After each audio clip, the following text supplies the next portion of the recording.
Lucas capítulo 5, versículo 12. Nós vamos à leitura até o versículo 16. É um texto muito conhecido.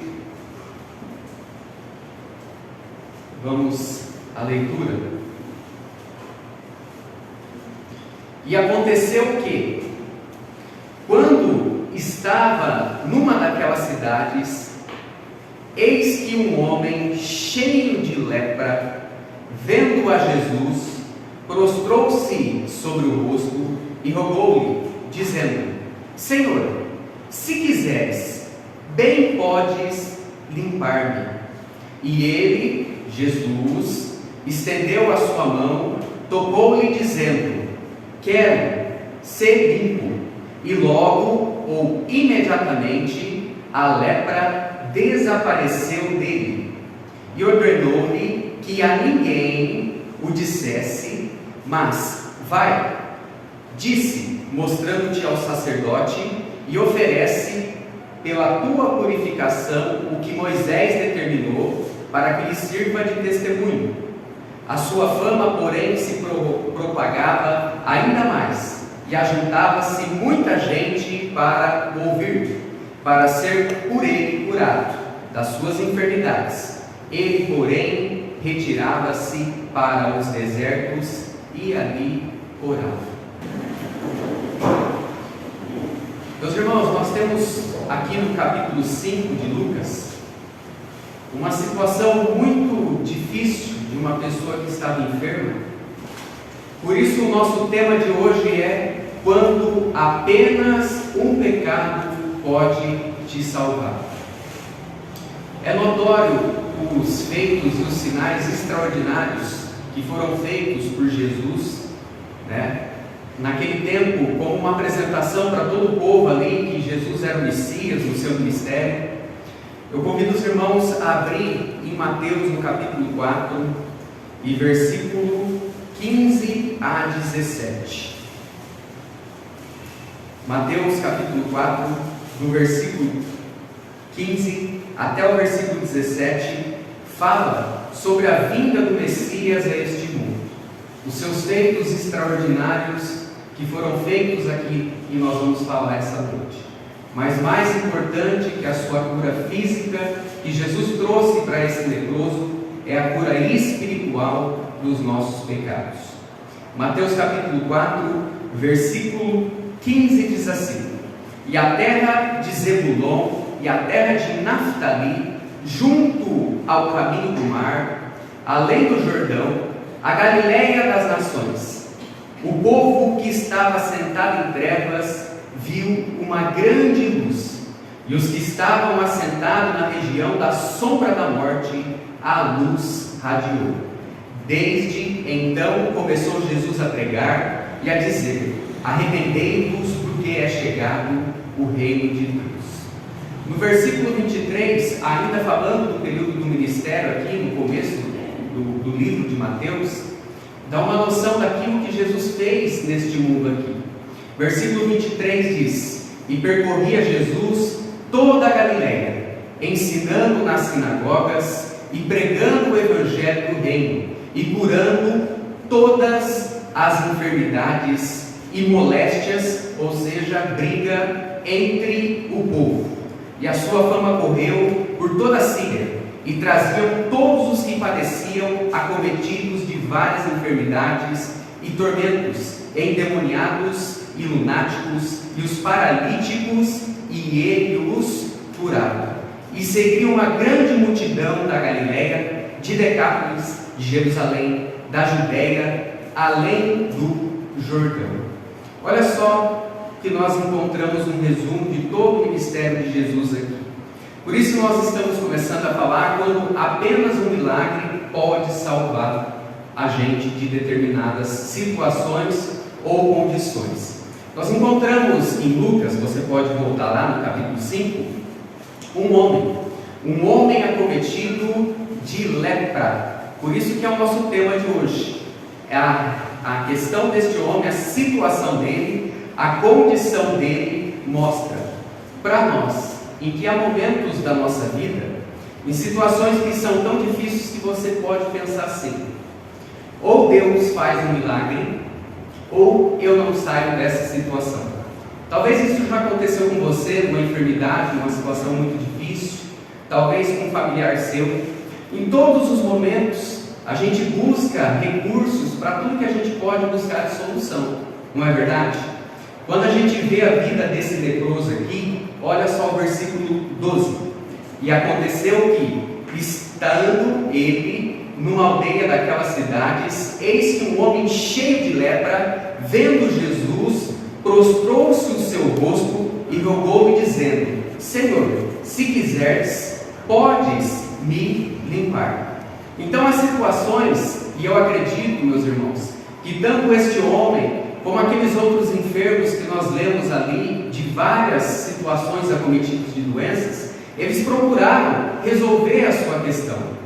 Mas chega um momento da nossa vida que os nossos recursos se esgotam, há momentos em que não há mais força na gente, há momentos em que no conhecimento humano se torna limitado, há momentos, por exemplo, que nós encontramos na palavra de Deus que o dinheiro já não pode resolver, nem a medicina pode fazer alguma coisa. Nós encontramos este homem, nós encontramos a vida de muitas pessoas que buscam melhorar a sua vida, buscar objetivos. Hoje nós temos vivido muito, uma época do evangelho da prosperidade, agora está entrando o evangelho do coaching, da razão de viver que as pessoas estão levantando. Existe o evangelho retributivo, que é aquilo que as pessoas pensam, eu vou fazer alguma coisa para Deus porque Deus é obrigado a fazer alguma coisa para mim. Mas não é assim que a Bíblia ensina. Quando Jesus veio naquele tempo do seu ministério, foi uma coisa, como nós citamos aqui no início, extraordinária, atípica, não comum. Eu digo isso porque há pessoas que podem estar essa noite aqui já cometidos, ou assistindo nós, com uma enfermidade há 10, 20, 30 anos, e muitas vezes nós sabemos, os irmãos aí que trabalham para a área de saúde, muitas vezes não tem cura certas situações. Então, a gente busca, a gente ouve falar situações que nós queremos resolver, mas tem momentos que tudo não passa de uma ilusão, de falsa perspectiva para que nós possamos solucionar aquele problema. No versículo 12, entrando aqui no primeiro item, a doença da lepra ou outras enfermidades. No versículo 12 diz que um homem estava cheio de lepra.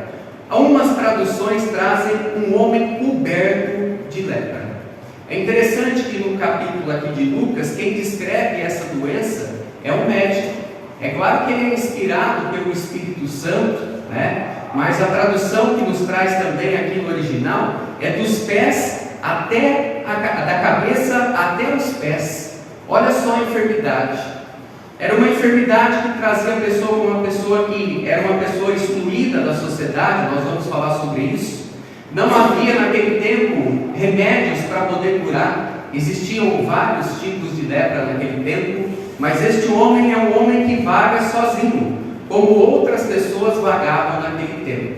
Quando você lê esse texto na tradução da NVI, algumas traduções trazem um comentário escrito assim, chagas, Por quê? Porque a lepra poderia ser uma doença que também comia os nervos, apodrecia a carne. Então essa pessoa é uma pessoa que ela não tinha esperança. E quando as pessoas olhavam para este homem na sua condição, era uma situação deplorável diante das pessoas aqui neste mundo.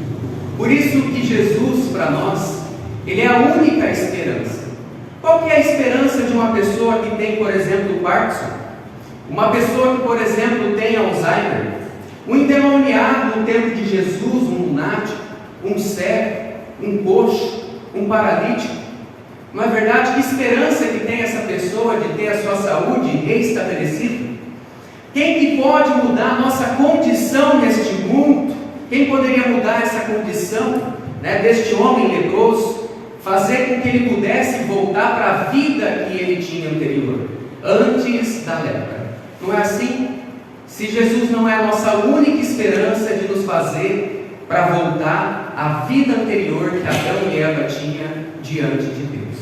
Então esse homem é um homem que está com lepra. a sua doença é progressiva, como diz aqui os capítulos, era contagiosa. Naquele tempo o sacerdote, ele tinha que ir até o sacerdote ali examinava, e uma pessoa que tinha lepra, imediatamente ela era separada do convívio de outras pessoas, porque a lepra poderia ser pegada e transmitida pelo ar.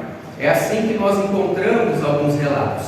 E aí não é uma questão, meus irmãos, só de uma dor física. Por exemplo, se você hoje for lá na Cracolândia, você vai ver as pessoas que estão com a sua saúde também todas debilitadas. A pessoa tem as suas mãos por causa do crack todas comidas. As pessoas que usam cocaína têm toda a sua parte respiratória, né? Tudo comprometido. Olha só como vive uma pessoa que está nessa condição lá da Cracolândia. A pessoa não consegue nem fazer as suas necessidades nos lugares corretos. A pessoa está doente ali numa condição deplorável, como este homem estava, como a Bíblia apresenta para nós.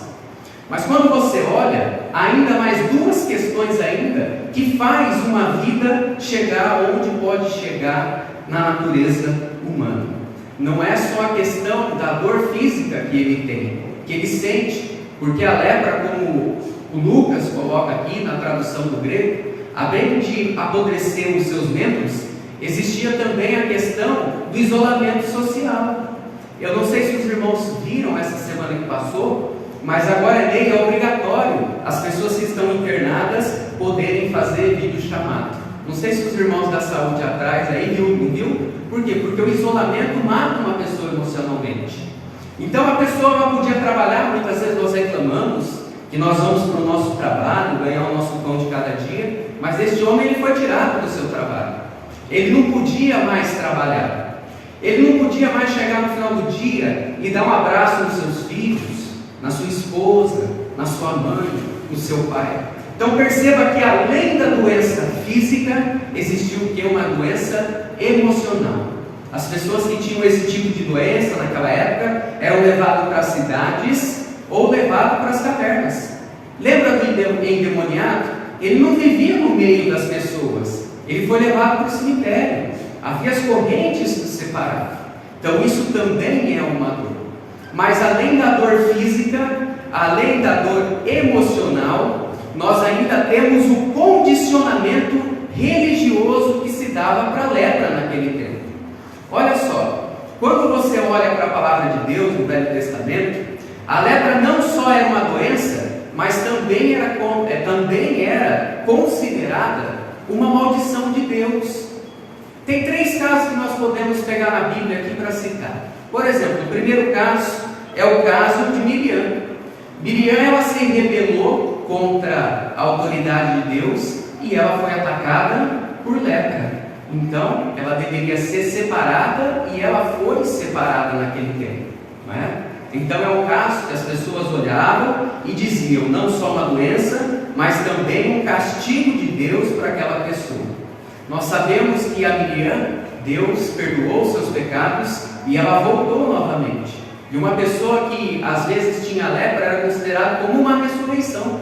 Ela ser curada e voltar de volta para a sociedade, para a vida que ela tinha. Um outro caso de condicionamento religioso que nós temos de pensamento sobre isso é o caso de Geazi. Lembra? Naamã vem até o profeta fala para ele entrar no rio, ele é curado, ele chega com presentes, ele chega com roupa, ele chega com ouro ali, com coisas preciosas, e o profeta diz que não. E quando ele está indo embora, para sua casa, curado, feliz da vida, o Geazi sai, conta uma mentira, e naquela mesma hora ele é atacado de lepra. Nós temos um outro caso na Bíblia para citar aqui, do rei Uzias, um excelente rei dentro da palavra de Deus, mas o orgulho subiu ao seu coração, e ele ali, como castigo do seu pecado, ele foi tomado de lepra. Então, quando nós olhamos no tempo de Jesus, a lepra não somente era uma doença, mas era considerada um castigo de Deus, até uma maldição. A pessoa que tinha uma lepra, ela tinha que viver com aquilo. Vocês lembram em João, no capítulo 8, não é o caso de uma lepra.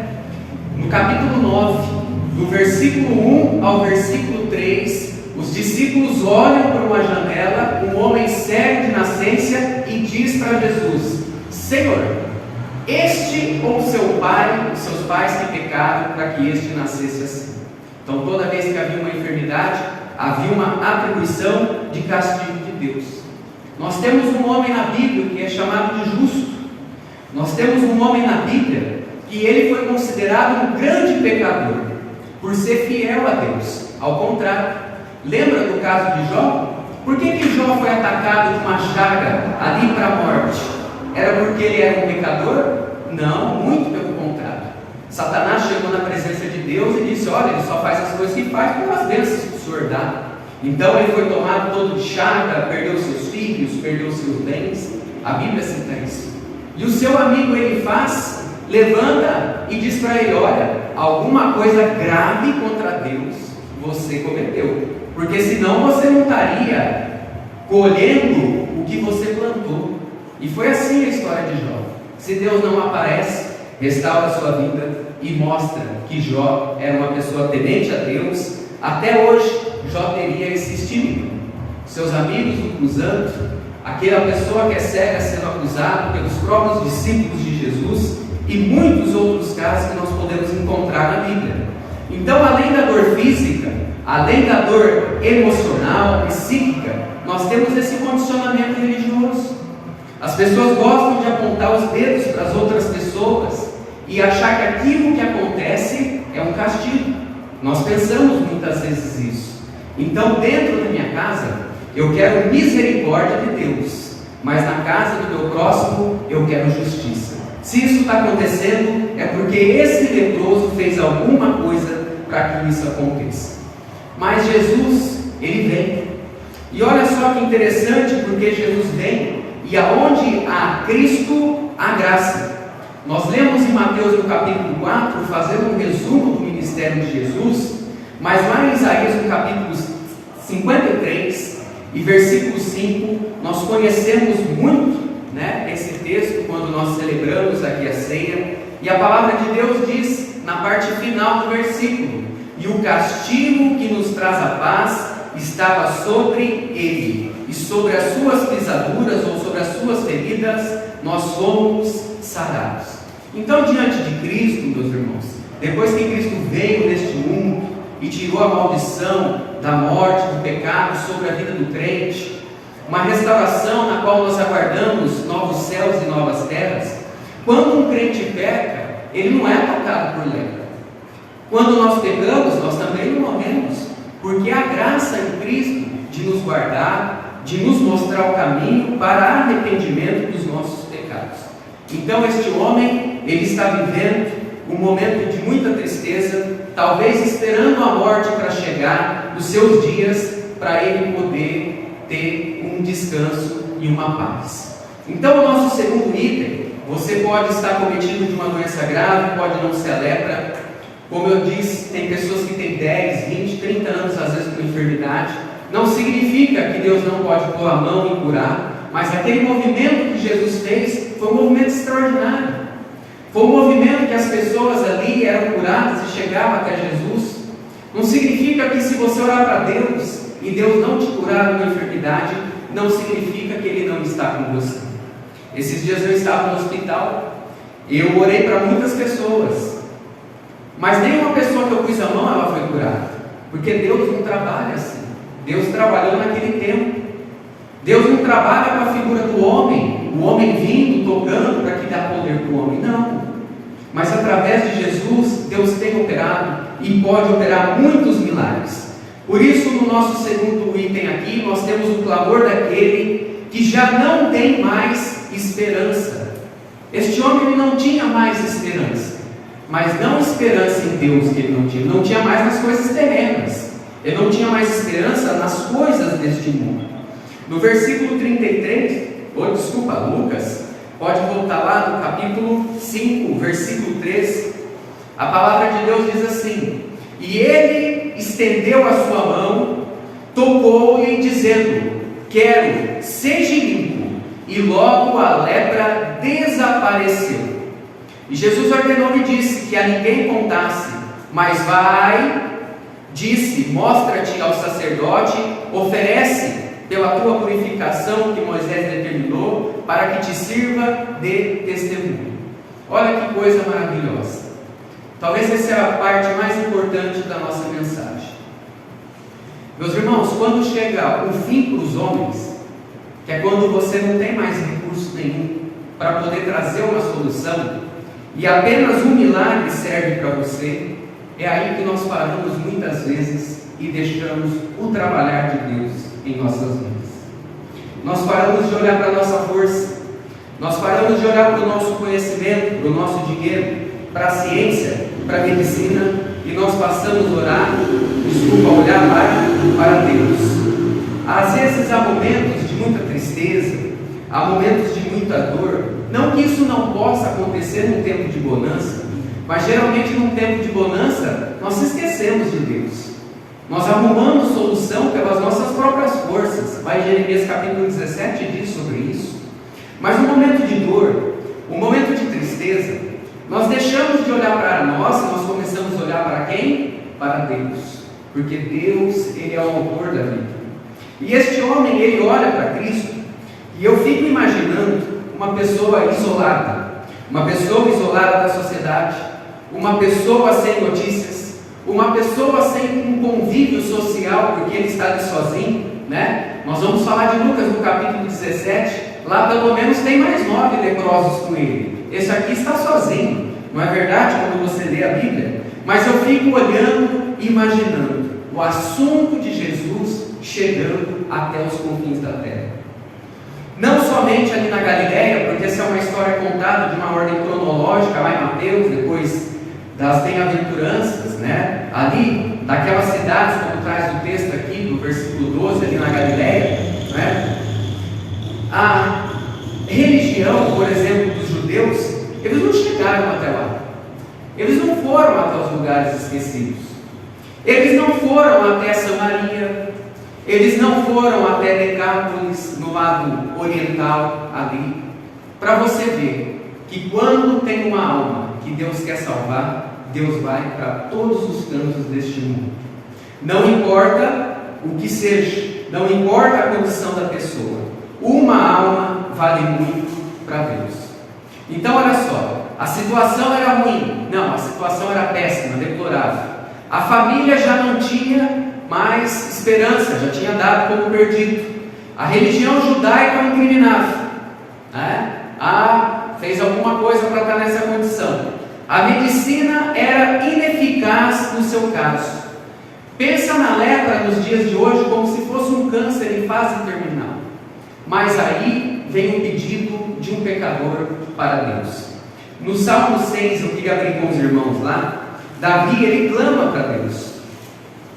Porque nós temos duas referências aqui da palavra de Deus.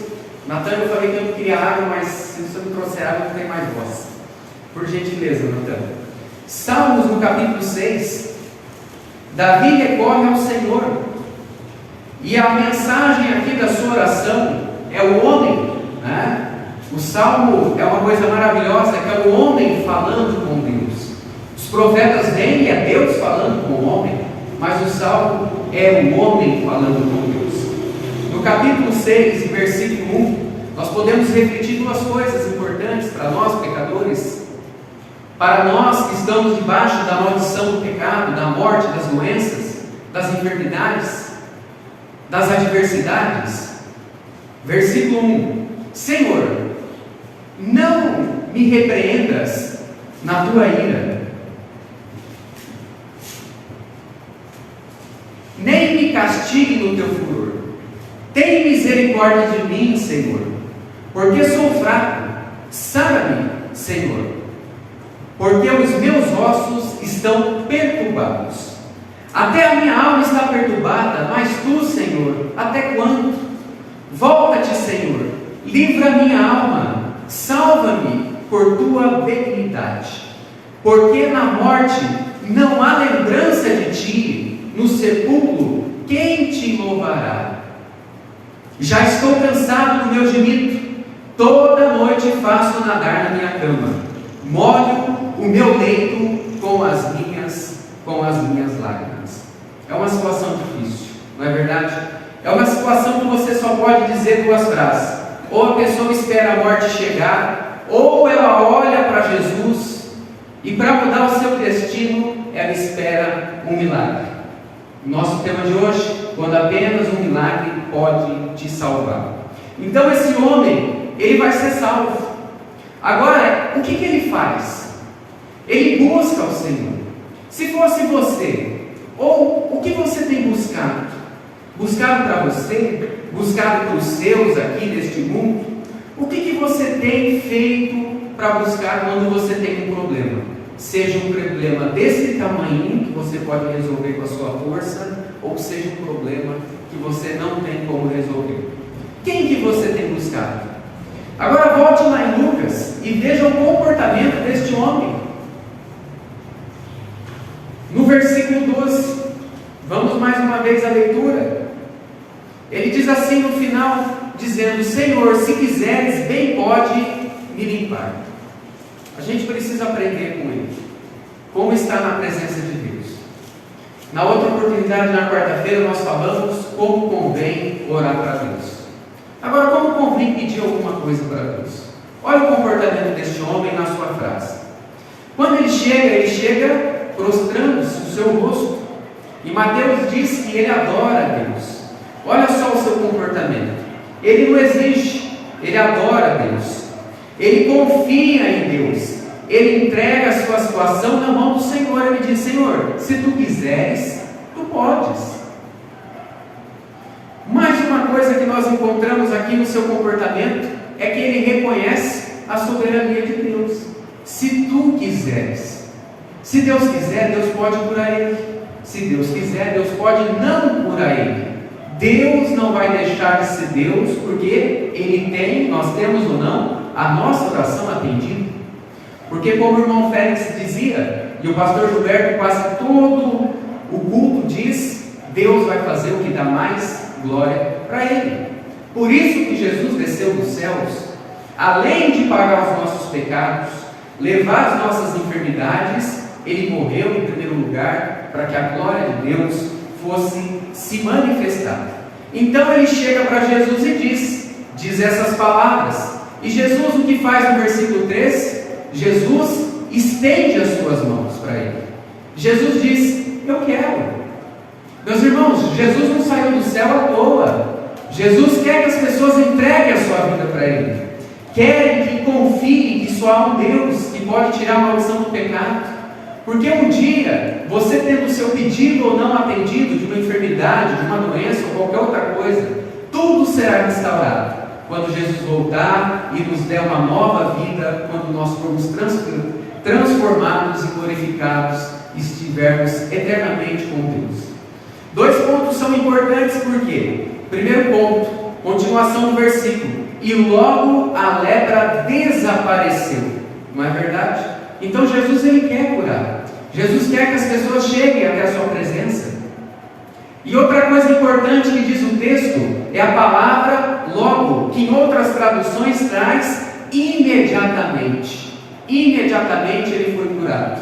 Uma pessoa, quando é curada dos seus pecados, imediatamente ela é salva. Ela não precisa fazer nada para a sua salvação.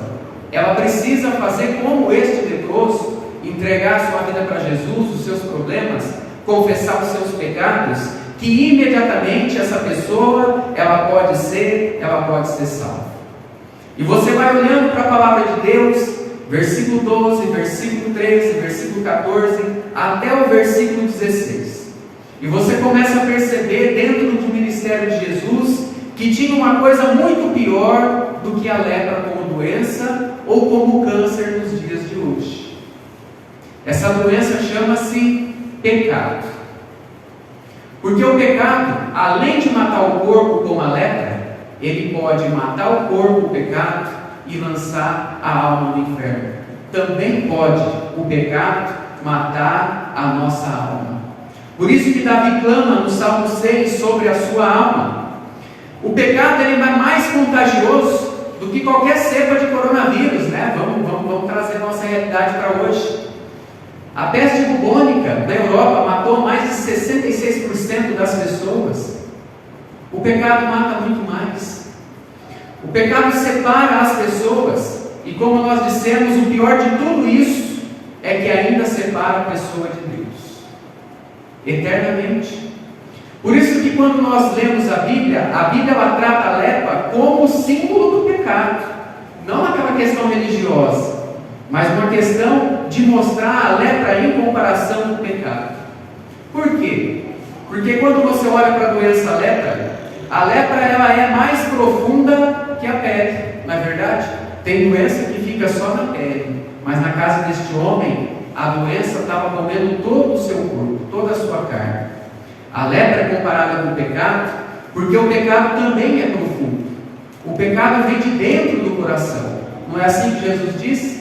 Jesus não disse, olha, o que contamina não é o que entra pelo homem, porque o que entra pelo homem sai, mas é o que vem da profundeza dos seus corações. É aí que vem os maus pensamentos. Então a lepra, ela é mais profunda que a pele, o pecado também, porque vem do íntimo do homem.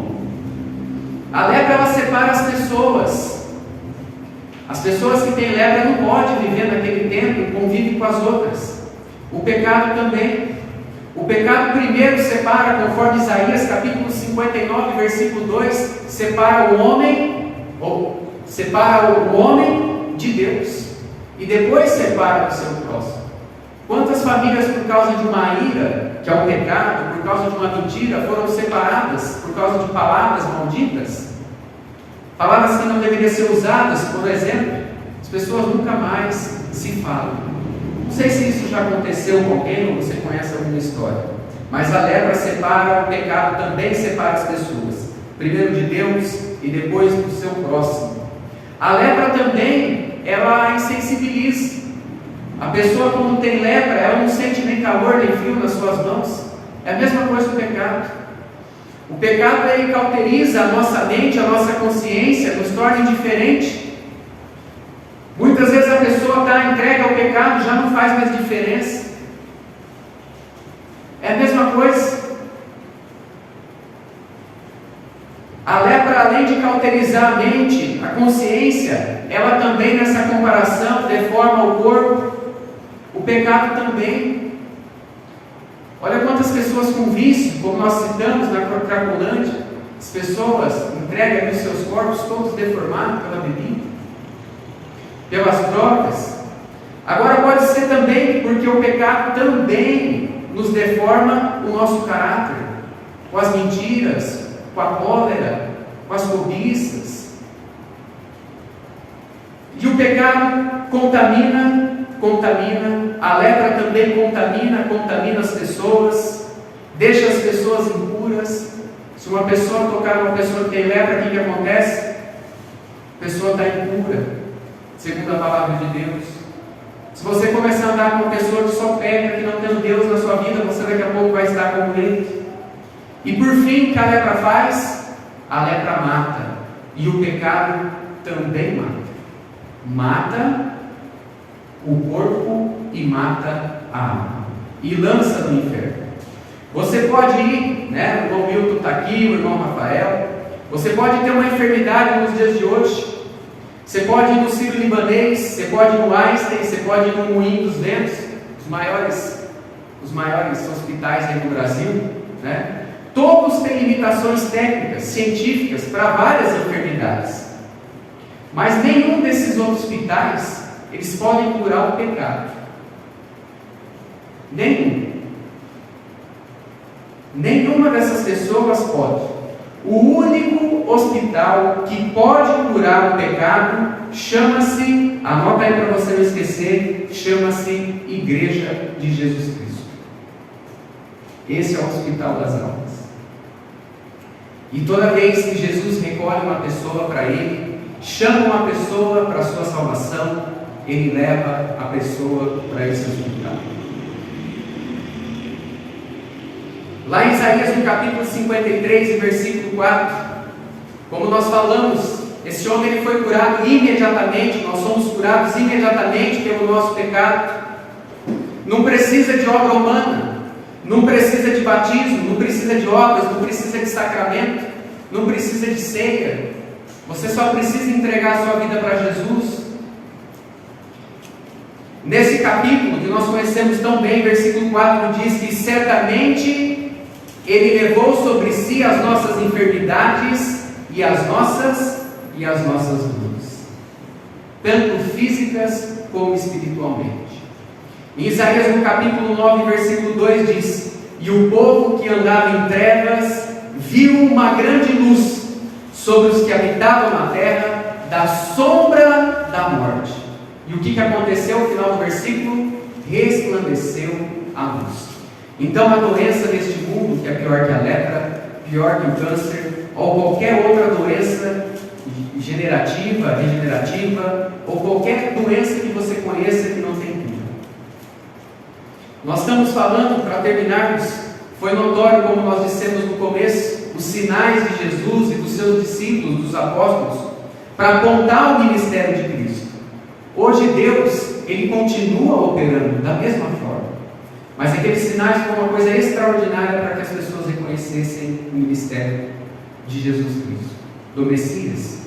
Deus hoje não vai pegar uma pessoa para fazer alguma coisa para você. Cristo vai te interceder dos céus. Então a enfermidade que Jesus cura e quer curar esta noite na sua vida, se você ainda não entregou a sua vida para Jesus, é o seu pecado. Porque curar os nossos pecados é o segundo maior motivo da vinda de Cristo a este mundo. A primeira foi glorificar o Pai, e a segunda foi morrer na cruz para pagar os nossos pecados. Por isso, volto a dizer, Jesus não saiu à toa dos céus. É claro que Jesus quer que todos venham ao conhecimento da verdade. Por isso, se você ainda não entregou a sua vida para Jesus, entregue. Porque o que adiantou, meus irmãos, em Lucas, no capítulo 17, se você quiser abrir, pode abrir lá, vamos para a gente terminar. Do que adianta Jesus dar uma cura física para você, uma cura espiritual para você, se a sua alma for para o inferno? O que adianta? Lucas capítulo 17, versículo 11.